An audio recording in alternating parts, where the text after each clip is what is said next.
हाँ भाई, ATS online class में आज फिर आपका स्वागत है।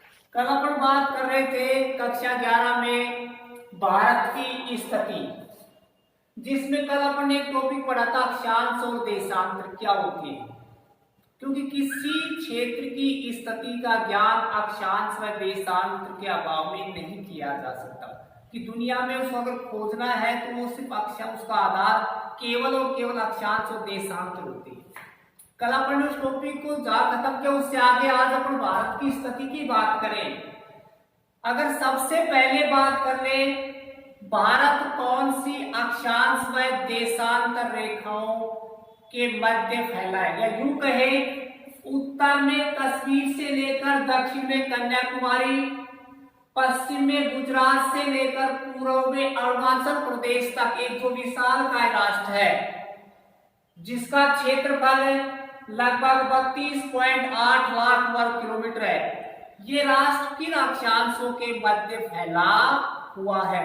देखिए, किसी भी क्षेत्र के भौतिक प्रदेश का अध्ययन अगर अपने को करना है तो सबसे पहले हमें उनके अक्षांश और देशांतर रेखाओं का ज्ञान होना चाहिए, जिससे उसका वास्तविक स्थिति का ज्ञान हो सके। अगर बात करें सबसे पहले भारत के अक्षांशीय विस्तार, देखो कल मैंने एक बात बोली थी आपको कि एक गोला होता है, उस गोले में दो प्रकार की लाइनें खींची होती हैं। जो सीधी लाइन होती है इनको बोलते हैं अक्षांश, और जो खड़ी लाइनें होती हैं इनको बोलते हैं देशांतर। अपन बात करें इन सीधी लाइनों की बात करेंगे। ये अक्षांश रेखाएं दो भागों में बटी हुई है, तो 0 डिग्री अक्षांश या कहे भूमध्य रेखा, इसके दो भाग होते हैं, ऊपर का भाग उत्तरी अक्षांश और दक्षिण का भाग दक्षिणी अक्षांश। भारत इस भूमध्य रेखा के उत्तर में स्थित है, इसका मतलब भारत उत्तरी अक्षांशों के अंदर, कहा दक्षिण में कन्याकुमारी में से 8 डिग्री 4 मिनट उत्तरी अक्षांश से, कहां से 8 डिग्री 4 मिनट उत्तरी अक्षांश से ऊपर कश्मीर में 37 डिग्री 6 मिनट उत्तरी अक्षांशों के मध्य फैला हुआ है। अगर आप बात करें फिर भारत के अक्षांशीय विस्तार की, तो कितना है 8 डिग्री 4 मिनट से 37 डिग्री 6 मिनट उत्तरी अक्षांश।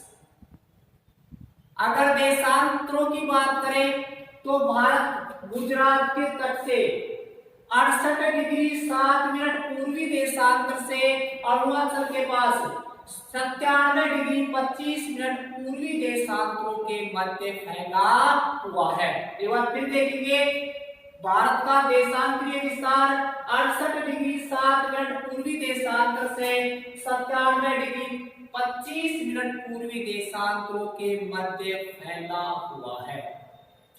यदि भारत की कल अपन ने पढ़ा भी था कि देशांतर रेखाओं के द्वारा समय का निर्धारण होता है, तो भारत में भी जो समय का निर्धारण होता है वो रेखा है 82.5 डिग्री पूर्वी देशांतर, जिसको बोलते हैं भारत की मानक रेखा। एक छोटा सा यह डाउट आता है कि भाई किस देशांतर, क्योंकि किसी भी राष्ट्र की जो मानक रेखा होती है उसी के आधार पर उस देश का समय का निर्धारण होता है। देखिए, भारत लगभग 30 देशांतरों के मध्य फैला हुआ है। कितने अक्षांशों के मध्य? 30 देशांतरों के मध्य।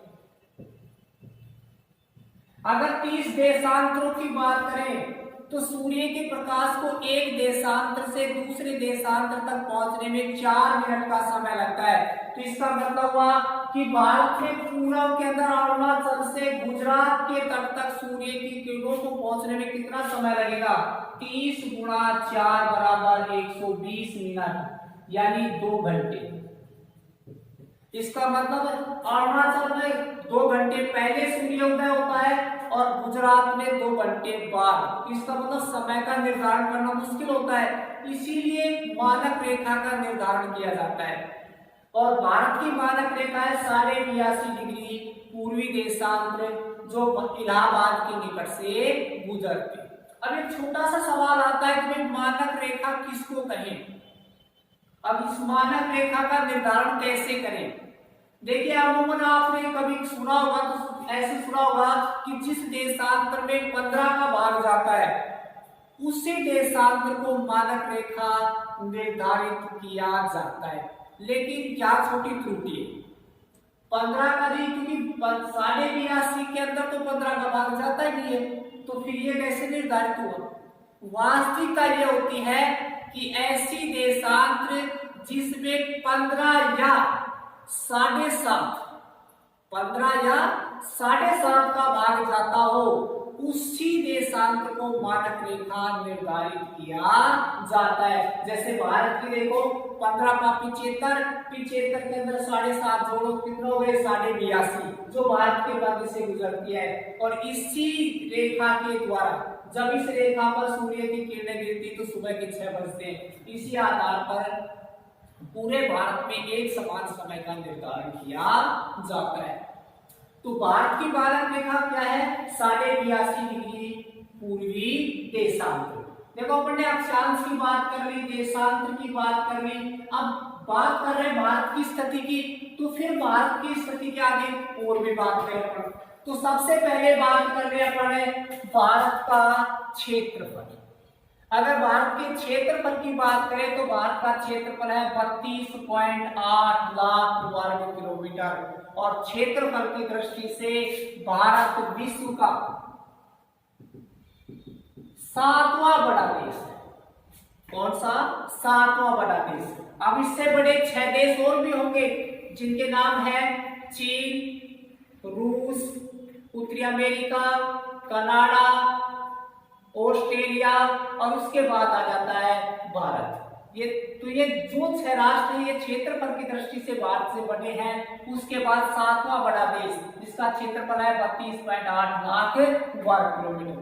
अगर भारत की सीमाओं की बात करें तो भारत की 2 प्रकार की सीमाएं, क्योंकि भारत का जो दक्षिणी भाग है ये भाग है, इसमें ये हिंद महासागर का हिस्सा है, इसका हिस्सा है हिंद महासागर का, और भारत के शंकुकार भाग है इस जहां भी हिंद महासागर को 2 नामों से जानते हैं। पश्चिमी भाग को बोलते हैं अरब सागर और पूर्वी भाग को बोलते हैं बंगाल की खाड़ी। तो इसका मतलब स्थल और जल 2 प्रकार की सीमाएं होगी। अगर भारत की स्थलीय सीमा की बात करें, यानी गुजरात के तट से आग लगा करके और ये उत्तर होती हुई पूरी यहाँ तक पश्चिमी बंगाल तक, इस स्थलीय सीमा की लंबाई है 15,200 किलोमीटर। और अगर जलीय सीमा की बात करें तो भारत की जलीय सीमा की लंबाई है 7,516.6 किलोमीटर। अगर इसको पूरे फिगर में अगर ये याद ना रहे तो इसको यूं भी लिख सकते हैं 7,517 किलोमीटर, यानी लगभग 7,517 किलोमीटर लंबी स्थलीय सीमा है। अब बात कर ले भारत के उत्तर से दक्षिण में पश्चिम से पूर्व लंबाई की बात करें, भाई इसकी लंबाई और चौड़ाई क्या है। अगर बात करें भारत की उत्तर से दक्षिण लंबाई की बात करें, यानी कश्मीर से लेकर कन्याकुमारी तक अगर भारत की लंबाई की बात करें तो इसकी लंबाई है 3,214 किलोमीटर। कितनी बोली मैंने? 3,214 किलोमीटर। और अगर पश्चिम से पूर्व तक बात करें, यानी गुजरात से अरुणाचल तक बात करें तो इसकी लंबाई है 2,933 किलोमीटर। कितना? 2,933 किलोमीटर। ये भारत की लंबाई, चौड़ाई, क्षेत्रफल की बात हुई। अगर अपन थोड़ी सी बात कर ले भारत के समुद्री क्षेत्र कि भाई भारत का जो विशालकाय भाग है, इस विशालकाय भाग का कितना भाग, या अपन यूं कह सकते हैं कि दक्षिण का जो भाग है इसको बोलते हैं हिंद महासागर। हिंद महासागर, इधर के भाग को अरब सागर, इसको बंगाल की खाड़ी। अब बात करें कि भाई भारत का इस हिंद महासागर के कितने क्षेत्र पर अधिकार है, ये बहुत बड़ा सवाल है। तो हम सोचते हैं कि कितना है, तो आज हम इसमें बात कर ले कि भाई भारत की जो जलीय सीमा है इसके कितने आगे तक भारत का अधिकार है। तो बात कर ले अपन इसकी अगर समुद्री क्षेत्र की बात करें तो 12 समुद्री मील। कितना? 12 समुद्री मील। अगर किलोमीटर की बात करें तो 21.9 किलोमीटर। कितना हो गया? 21.9 किलोमीटर। या एक छोटी सी चीज और मैं आपको बता दूं, अपने स्थलीय भागों में 1 मील बराबर, स्थलीय भाग में 1 मील बराबर होता है 1.6 किलोमीटर। और अगर समुद्री मील की बात करें तो समुद्री क्षेत्रों में 1 मील बराबर होता है 1.8 किलोमीटर। यानी समुद्री मील स्थलीय मील से लंबा होता है। इसलिए अगर समुद्री क्षेत्र की बात करें तो भारत का 12 समुद्री मील या यूं कह सकते हैं 21.9 किलोमीटर क्षेत्र तक भारत का अधिकार क्षेत्र में आता है। धन्यवाद। कल इसी समय फिर मिलते हैं।